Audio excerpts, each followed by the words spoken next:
Hey guys, I'm Brian for Pintech. Today we're going to take a look at the Alesis DM10 module.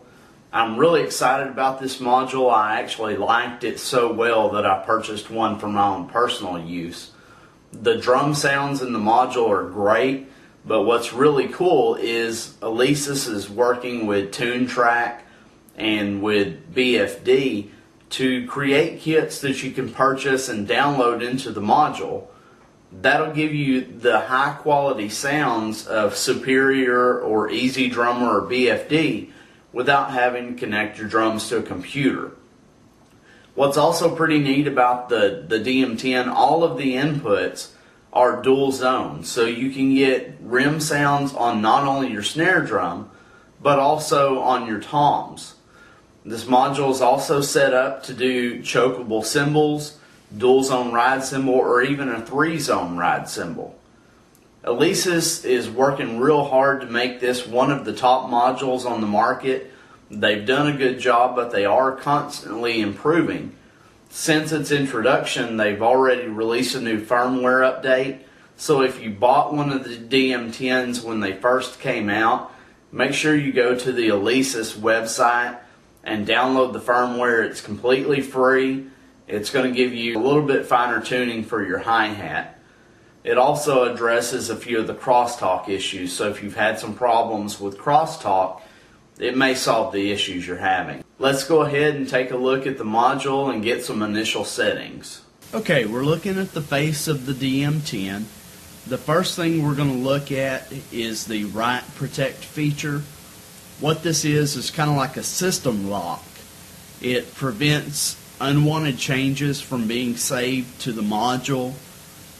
Because you're making changes yourself that you want to keep, you want to make sure that Write Protect is turned off so that you can save those changes.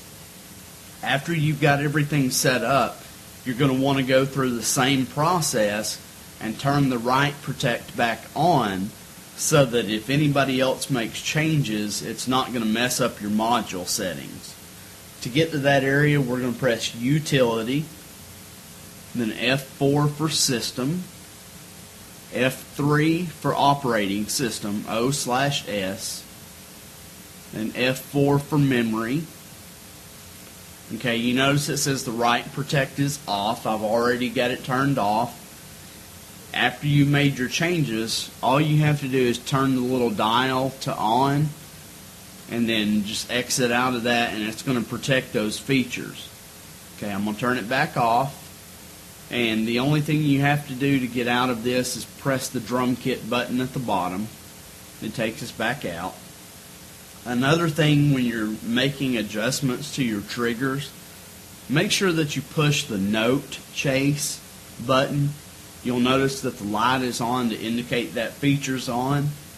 What that does is it basically follows you. As you tap the different drums, the module triggers change with you. If you didn't press the Note Chase, for example, say you're tapping on the snare drum and you're done working on the snare drum, you reach over and you strike the floor tom, for example. If you don't have the Note Chase feature on and you start making module adjustments, trigger adjustments, you'll still be adjusting the snare drum, thinking that you're doing the tom.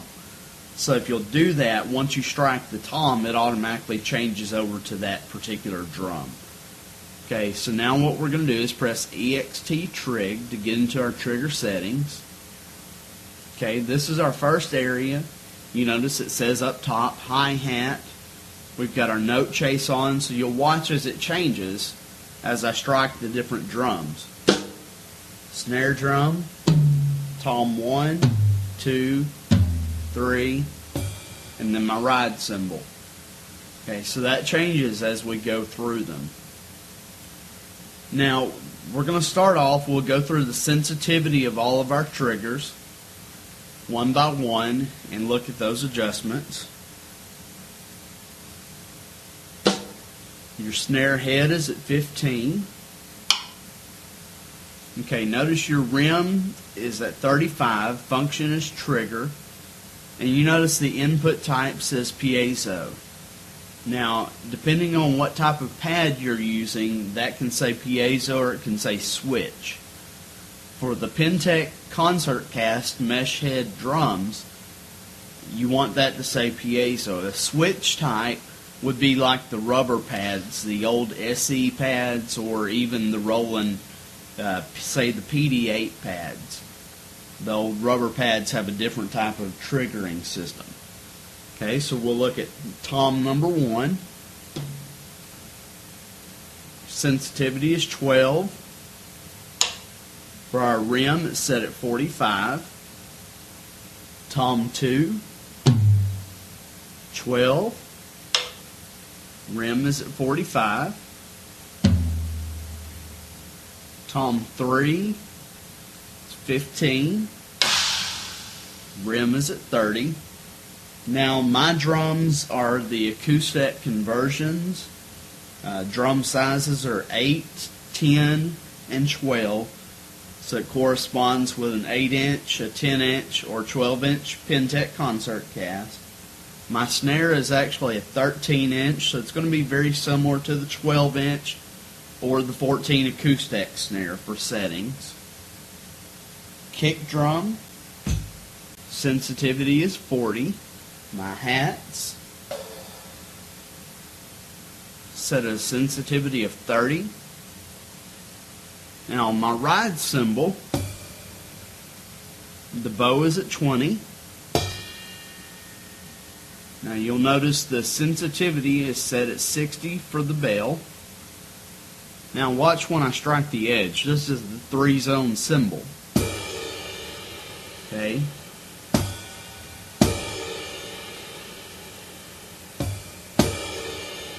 And still reading out the bow, but what we're going to look at is the mode.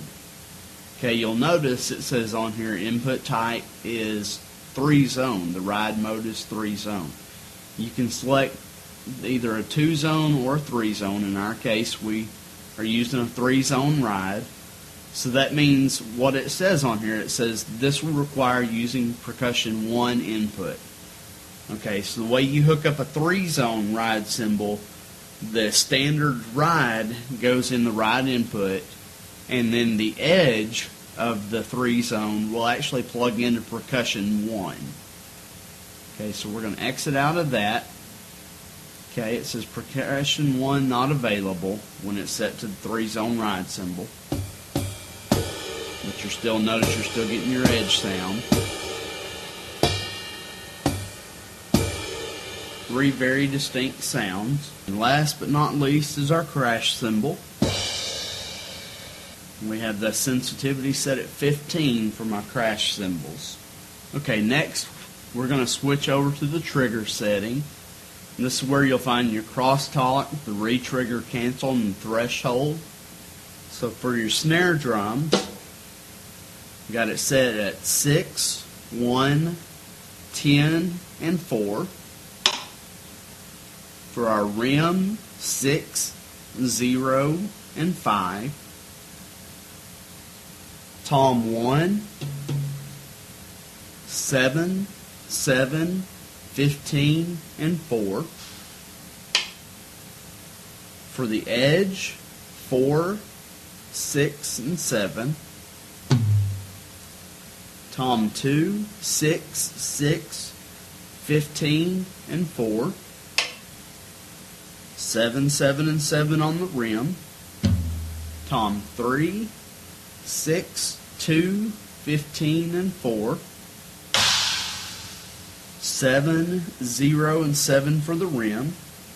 Our kick drum. 1, 1, 15, and 4. Our hi-hats. 1, 4, 15, and 5. The bow of the rides, 3, 3, 15, and 4. Our bell is 7, 3, 7. Our crash cymbal, 3, 4, 15, and 20. Okay, now we're going to look at the velocity curve Normally I always stick to using a linear curve, but the articulation feature of the DM10 I found tends to sound a little better, a little more realistic. Set at the LOG2 setting for my toms, my kick, and all my cymbals actually works best. For the snare drum, I actually like the LOG1. I think it gave my snare a little more dynamics. My drums are very responsive, my cymbals are very responsive. Last but not least, we're going to take a look at the hi-hat cymbals and how to set those up. Okay, F4 is our calibrate option, and notice that actually didn't show up until you hit the hi-hat cymbal, and if I didn't have on the note chase feature, it would not have changed. Okay, now that we're over to the hi-hat, I want to show you one thing. Since this module has come out, Alesis has released a firmware update. If you go to this setting and you do not have the trim option, that means you have not done the firmware update. So make sure you go online. It's a free download. The only thing you need to upgrade your module is going to be a USB cable. Calibrating your hi-hat is very easy with this module. It's real simple. The way you're going to start off, you're going to press F1 without doing anything to your cymbals. Don't put your foot on the pedal. Just leave them as they are, where the cymbals are in the open position. We're going to hit F1, and notice it says open, done. The next thing I'm going to do, I'm going to close the pedal with my foot, and I'm going to press F2 for the close, and you notice it says done. Okay, it's really that simple. Okay, now here's where the trim option comes into play. Okay, when you close your pedal, you'll notice I'm not getting a foot close sound. Okay, the trim option allows you to manually make adjustments to those settings. What I'm going to do now, I'm going to raise this bottom number up. All I did was use my cursor to go down to the close, and I'm going to use the wheel to slowly increase the numbers here until I start getting a foot close sound. Let's go up to 10 first.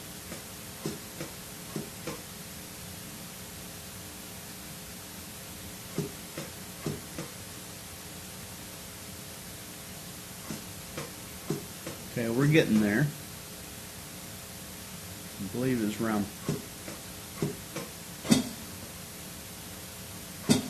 Okay, there we go.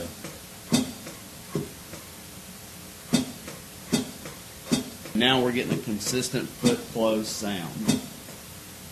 And it'll vary depending on what type of controller you're using. I found with the Hyper-Hat that number's a little bit lower.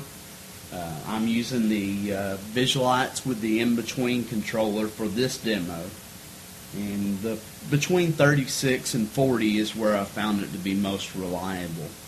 And once you've made all those changes, make sure you press the store button. It's going to ask you to store the settings.